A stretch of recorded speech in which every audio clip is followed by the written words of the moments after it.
Hi guys, I'm Melia. I'm Sammy. And we are Pursuit of Poly. What is up? Welcome to our new channel. We are so excited to be creating Pursuit of Poly TV here on our YouTube channel. First of all, I think we just really want to say thank you guys so much. Thank you for your likes, for your comments, for your follows. We really created this platform just as a place where we could empower ourselves to walk in our truth and be proud of who we are. And so to see the amazing connections that we've already been creating with people in the polyamorous community, people who are not polyamorous but are interested and want to get educated.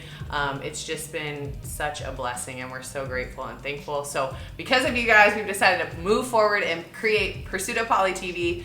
And this is where we're going to be going into more depth about our relationship, giving advice, answering your questions from our Q&A in our TikTok bio. So make sure you guys are dropping all your questions in that Q&A section and we will be sure to answer as many of them as we can.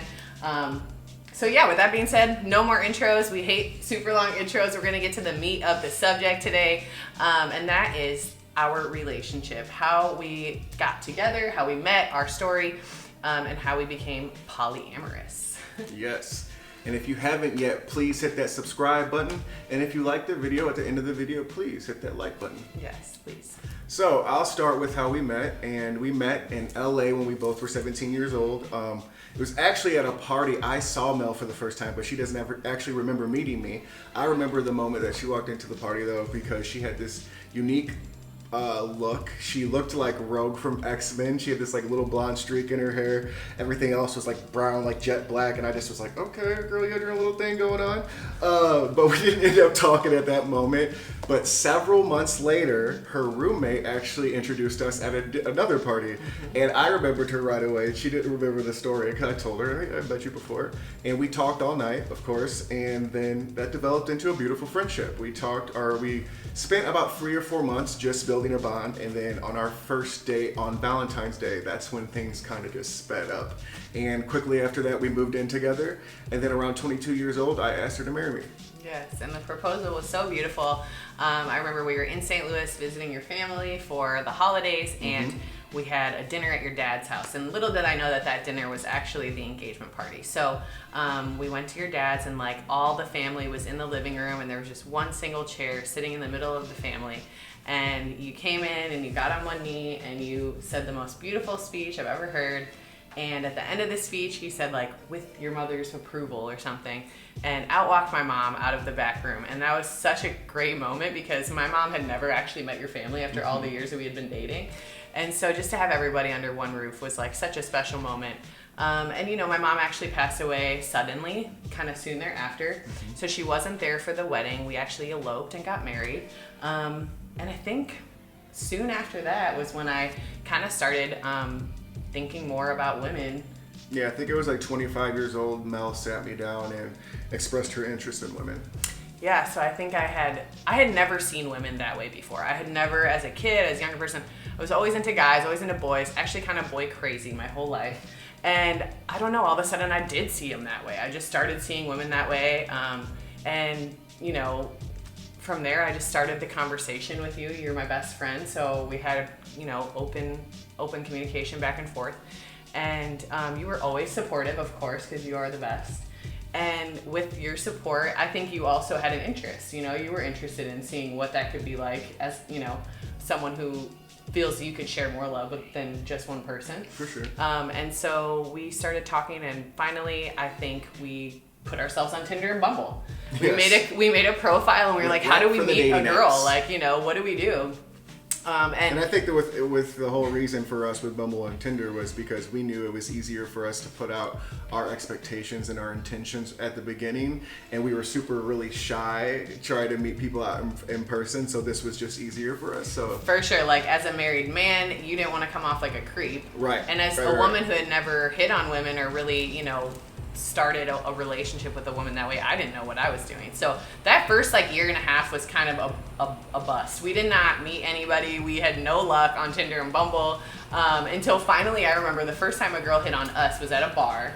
And I think maybe we had been putting out the vibes, and she came over and hit on us, and we didn't end up even hooking up with her. She became a close friend of ours. And that almost became like a wingman type situation. She was. She helped us build our confidence. She was like, you guys can do this. Someone's going to love you guys. You can do this. So we kept putting ourselves out there and dating. And then finally we did meet our first girlfriend, and that was a cool situation because again, it started as just a friendship. We started building that, relationship and exploring sexually with her as well. And then we all kind of started building a deeper emotional connection, but she was not ready to make polyamory a part of her normal reality at all. So I also think at that point we didn't even really know what polyamory was, but 100%. we knew that for sure it wasn't something that she wasn't really open to seeing a couple as her forever. Absolutely. So that 100%, like you said, sparked more interest in learning about polyamory and exploring, are we polyamorous? What is polyamory? How does it work? How do we go about this ethically? And that's when we obviously learned a ton about restructuring how we approached the situation and approached women. Right. That just helped us step further into our journey into polyamory. And then from there, after we had that knowledge and understanding, we were able to restructure our profile on Tinder and Bumble and put it out there right away that we were looking for something more than just casual hookup. I think that helped us also connect to the right environment, the right person. And that, ultimately led us to meeting the girl that we, our first love, the girl we first fell in love with. Yeah. Mm-hmm. I think that situation, again, with our first love, just solidified that feeling, the feeling of being madly in love with someone and then having that feeling times 3, with 3 people and also someone else falling in love with both of us and it just being this kind of a high. It was just a high without any drugs, and solidified that we would want this on a more permanent basis in our life. And I think for me too, what I learned from the previous relationship going into the next one was that we needed to start a new relationship fresh. And that wasn't anything necessarily on anything that we did or the previous girl did. It's that I feel like just the knowledge and the understanding that we had made it so that next relationship that we did start, it wasn't somebody adding to this, it was a new relationship we all started together. And not only that, we developed a relationship as friends between each other separately, and as we dated separately with that person, and then we dated between all 3 of us, and I feel like that changed it up so much because it's such a huge thing to put on somebody to expect them to get to know a couple at the same time. That's a lot. So I feel like once we had that understanding, that also changed the game for us. Absolutely. And that was also, I think, kind of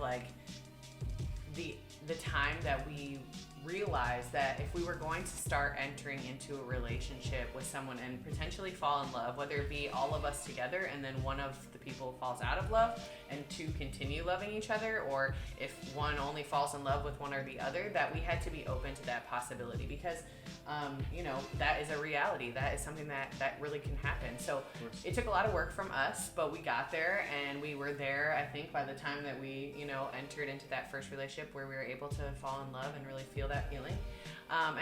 No hard feelings. Obviously, we're not in that relationship anymore. And it was heartbreaking when it happened, for sure, but we also understood, polyamory for us, we are coming out to the world as polyamorous, and we're telling everybody, but not everybody feels that they can do that, whether it be because of their lifestyle or their responsibilities or their job. There might be a lot of different reasons why somebody feels unsafe to come out as polyamorous in their life. So with that being said, I think that was something that helped us moving forward to know that, whoever it is that is going to be with us is going to have to be okay with everybody knowing that, they're with us. And we're continuing to manifest our special someone, and we're going to talk more about it in our next YouTube video. So make sure you guys tune in, subscribe, comment. If you haven't already followed us on TikTok and Instagram, please do. Check out our website as well. We have some merch there for pre-order, and we'll have more coming your way. Please continue to follow us on our journey. Drop your questions in the Q&A, and we'll be sure to answer them right here on our Pursuit of Poly TV. And if you have any suggestions for next topics or next episodes, please drop those in the comments on YouTube, and we will get to them when we can. Yes, absolutely. We love you guys. Thank you so much for tuning in. Keep growing, keep learning, keep loving. Yes, I am the truth, living proof. Show me what you do, won't you